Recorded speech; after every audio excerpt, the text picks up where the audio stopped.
একটা সময় ছিল যখন মানুষ হোলসেল পয়েন্টে গিয়ে হোলসেল বিজনেস করত, পাইকারি পয়েন্টে যেয়ে পাইকারি ব্যবসা করতো। যেমন আমি যদি উদাহরণস্বরূপ বলি, বাবুরহাটে এসে গস কাপড়ের বিজনেস, আপনার শাহজাদপুর, শাহজাহানপুর, তেলকুচি সেখানে যে লুঙ্গির বিজনেস বা শাড়ির বিজনেস, টাঙ্গাইলে গিয়ে টাঙ্গাইলি শাড়ির বিজনেস, বিষয়টা এরকম ছিল। কিন্তু আপনি কি কখনো ভেবে দেখেছেন যে আপনার এলাকা থেকেও আপনি পাইকারি ব্যবসা করতে পারেন? এই বিষয় নিয়ে আমি আজকে কথা বলতে চাই। আর আপনারা যুক্ত আছেন তাকো অ্যাপারেলস বিডি থেকে, এবং আপনারা জানেন তাকো অ্যাপারেলস বিডি শুধুমাত্র হোলসেলে প্রোডাক্ট বিক্রি করে না, বিভিন্ন বিজনেস আইডিয়া শেয়ার করে এবং ব্যবসায়ী জাতি গঠনের অংশীদার হিসাবে টোটাল বিজনেসটা আপনাকে শেখানোর চেষ্টা করে, এবং আপনাদের সবাইকে নিয়ে এবং তাকো অ্যাপারেলসে যারা রিপিট ক্লায়েন্ট আছেন তাদেরকে একটা পরিবারের মতো মনে করে তাদেরকে নিয়ে আগাতে চায়। যে পয়েন্ট নিয়ে কথা বলতেছিলাম সেটা হচ্ছে আপনার এলাকায় থেকেই কিন্তু আপনি একটা পাইকারি ব্যবসা করতে পারেন। সেটা কীরকম দেখেন, আপনি যদি জেলা সদরে থাকেন, আপনার জেলাতে আপনার মিনিমাম আপনার 5টা থানা থাকে বা 10টা বা 20টা থানা থাকে। এই থানাগুলোকে আপনি সিলেক্ট করতে পারেন।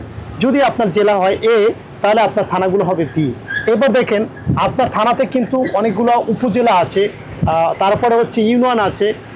সেই ইউনিয়নকে আপনি ক্যাটাগরিতে সি রাখতে পারেন। তাহলে আবারও বললাম, পয়েন্টগুলো হলো এ ক্যাটাগরিতে ছিল জেলা সদর, বি ক্যাটাগরিতে ছিল উপজেলা, সি ক্যাটাগরিতে ছিল ইউনিয়ন পরিষদ। দেখেন আপনি কিন্তু 3টা মার্কেট আপনি পেয়ে যাচ্ছেন। এবার আপনি কি করবেন, আপনি এবার যারা হচ্ছে উৎপাদক, যারা ম্যানুফ্যাকচার করে, অর্থাৎ প্রোডাক্ট তৈরি করে, ম্যানুফ্যাকচার, এদেরকে আপনাকে খুঁজে বের করতে হবে। সেজন্য আপনাকে স্ট্রাগল করতে হবে, যেতে হবে, খাটতে হবে, দৌড়াতে হবে। কারণ আপনি একজন উদ্যোক্তা, আপনার এটা পেশা না, আপনার এটা নেশা। কারণ আপনি এটা করতে কখনো ক্লান্ত হবেন না, এটা আমি শিওর। অর্থাৎ আপনি এখন সিরিয়াস। আপনি যখন উৎপাদক খুঁজে পেলেন তখন আপনি উৎপাদকের কাছ থেকে কিছু স্যাম্পল নিয়ে আসবেন। এমন কোনো উৎপাদক নাই যার কাছে গেলে যদি বলেন যে ভাইয়া আমি আমার মার্কেটিংয়ে, আমি আমার জেলাতে, আমি আমার উপজেলাতে আমি মার্কেটিং করতে চাই, আপনি আমাকে কিছু স্যাম্পল দেন। আপনি যদি তাকে প্রপারলি বোঝাতে পারেন, অবশ্যই সে স্যাম্পল দেবে। যদি কেউ না দেয়, আপনি আমার কাছে আসবেন, আমি আপনাকে স্যাম্পল দেবো।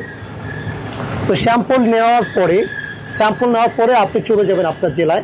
এরপরে আপনি যে 3টা ক্যাটাগরি সিলেক্ট করছেন, সবার প্রথমে মনোযোগ দিয়ে শুনতে হবে, আপনাকে চলে যেতে হবে সি ক্যাটাগরিতে। সি ক্যাটাগরি কারা? ইউনিয়ন। দেখেন একটা ইউনিয়নে শুধু একটাই দোকান থাকে না, একটা ইউনিয়নে 10টা গ্রাম থাকে। এই 10টা গ্রামকে নিয়ে আপনার জার্নি থাকবে। এই গ্রামের ভিতরে কোনো জায়গা থেকে ভালো বিজনেস এরিয়া থাকে, যেমন স্ট্যান্ড বলেন, বাস স্ট্যান্ড বলেন, সেখানে কিছু পোশাকের দোকান থাকে। এই যে ছোট ছোট উদ্যোক্তা, ছোট ছোট দোকান, তাদের কাছে পুঁজি কিন্তু আছে মাত্র 20,000 টাকা, 30,000 টাকা, 50,000 টাকা। এই 30,000 টাকার জন্য সে ঢাকায় এসে মোকাম করে, মোকাম বলতে আমরা যেটা বুঝি হোলসেলে প্রোডাক্ট নেওয়া, মানে হোলসেল পয়েন্টস থেকে প্রোডাক্ট ক্রয় করা, এটাকে মোকাম বলে। সো এখান থেকে নিয়ে তার দোকানে গিয়ে বিক্রি করা, এটা কিন্তু ব্যয়বহুল। তার আসা যাওয়ার যে খরচ সব মিলিয়ে এক পিস প্রোডাক্টের দাম পড়ে যাবে আরও 30 থেকে 40 টাকা বেশি। সেজন্য সে এটা আসতে চাইবে না। সে কোথা থেকে কেনাকাটা করে আপনাকে জানতে হবে। সে কিন্তু তার জেলা সদর থেকে কেনাকাটা করবে।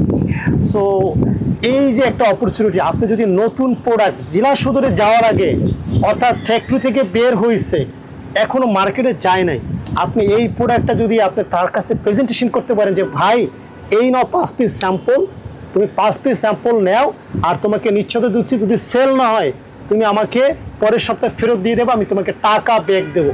এরকম অফার করে যদি ফার্স্ট টাইম তাকে 5 পিস প্রোডাক্ট খাওয়াতে পারেন, আপনি শিওর থাকেন এই প্রোডাক্টটা যদি সেল হয় আপনাকে দ্বিতীয়বার যেতে হবে না। সে আপনাকে, আপনি তো সাথে করে একটা ভিজিটিং কার্ড দিয়ে আসবেন, সে আপনাকে কল দেবে, ভাই আমার তো প্রোডাক্ট শেষ।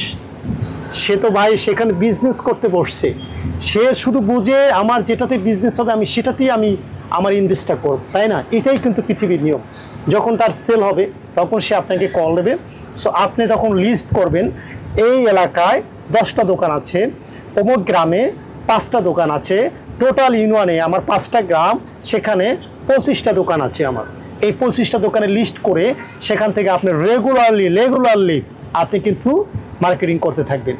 একটা পর্যায়ে যখন দেখবেন আপনার সেলস ভালো হচ্ছে, আপনি নিয়োগ দিতে পারেন 2-3 জন সেলসম্যান, যারা শুধু প্রোডাক্ট নিয়ে দোকানে দোকানে মার্কেটিং করবে। এরপর যে আপনি যখন আপনার সেলটা ভালো হবে তখন আপনি একটা আপনার থানাতে আপনি একটা অফিস নিতে পারেন, গোডাউন যেখানে শুধু স্যাম্পল ডিসপ্লে করা থাকবে।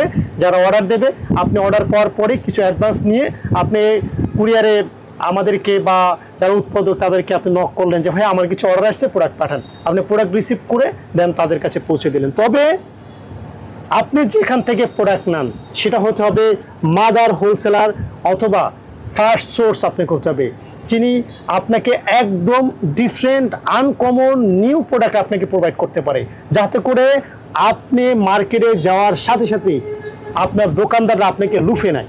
এরকম কিছু লোভনীয় প্রোডাক্ট সস্তা দামে বেস্ট প্রোডাক্ট আপনাকে নিয়ে আসতে হবে। তবে সতর্ক থাকবেন কোনো প্রোডাক্ট যেন খারাপ না হয়, কালার গ্যারান্টি কোয়ালিটিফুল প্রোডাক্ট দিতে হবে, নচেত আপনি নেক্সট টাইম তার কাছ থেকে মার্কেটিং আশা করতে পারেন না, কারণ তাকে তো আপনি খারাপ প্রোডাক্ট দিচ্ছেন, তার কাছ থেকে দ্বিতীয়বার প্রোডাক্ট সেল করতে পারবেন না। এই জন্য আপনাদেরকে বলবো এটা একটা লজিক্যালি একটা ভালো বাস্তব বিজনেস। অলরেডি আমার সাথে এরকম কয়েকটা জেলা থেকে কিছু তরুণ উদ্যোক্তারা এটা কাজটা করতেছে। আমার ইচ্ছা বাংলাদেশের এই ভিডিওটা যদি আপনার কাছে পৌঁছায়, বেকার উদ্যোক্তা যদি আপনি হন, বেকার যদি থাকেন আর আপনার যদি আপনার ইচ্ছা শক্তি থাকে, আপনি এখনও বসে থাকেন না, আজকে শুরু করেন। এটা আমি সংক্ষেপে বললাম, বিস্তারিত জানতে হলে আপনি তাকওয়া ট্রেডার্সে আসতে পারেন, সরাসরি এসেও আমার সাথে কথা বলতে পারেন। ধন্যবাদ সবাইকে, নেক্সট ভিডিও দেখার অপেক্ষা রইল। আসসালামু আলাইকুম।